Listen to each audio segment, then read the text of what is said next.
Last কেসে একটা কোনটা? সলিউশন তো এবার ওই জানতেন স্যার মেলাতে একটু রয়েছে। না এটা তো 63 59 না এখন 60 এর আমার কত হলো এটার মধ্যে 59 এ বসে নাকি ওটার মধ্যে দেখো 5 কোনটা ওজন দেখো।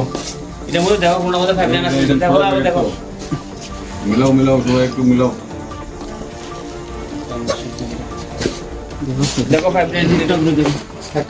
হ্যাঁ গতকাল রাত্রে গভীর রাত্রে একটা গোপন সংবাদের ভিত্তিতে আমরা সিদাই পিএস অন্তর্গত ডিসি পাড়াতে একটা অভিযান করি।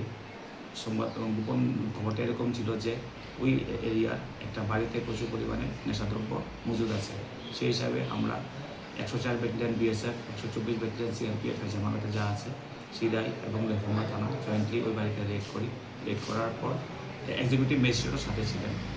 রেড করার পর আমরা 220 বোতল কফ সিরাপ এবং 10.9 কেজি আমরা গাঁজা উদ্ধার করি। এগুলির বাজার মূল্য কত টাকা হবে? আনুমানিক 3 লক্ষ টাকার মতো। 3 লক্ষ টাকা। যার বাড়ির থেকে আটক করেছেন কয়জনের বিরুদ্ধে মামলা করা হয়েছে? একজন স্পেসিফিক একজনের বিরুদ্ধে আমরা মামলা নিয়েছি। আপনার কি নাম বলবেন নাকি না, এটা ইনভেস্টিগেশনের পর্যায়ে আছে, আমরা নামটা বলবো। স্যার অ্যাড্রেসটা আবার বলবেন। ডিসি পাড়া আন্ডার সিদাই পিএস। আসামিকে তাহলে কি এখনো গ্রেফতার করা হয়নি? আসামি বাড়িতে ছিল না তখন, পলাতক ছিল। পলাতক ছিল।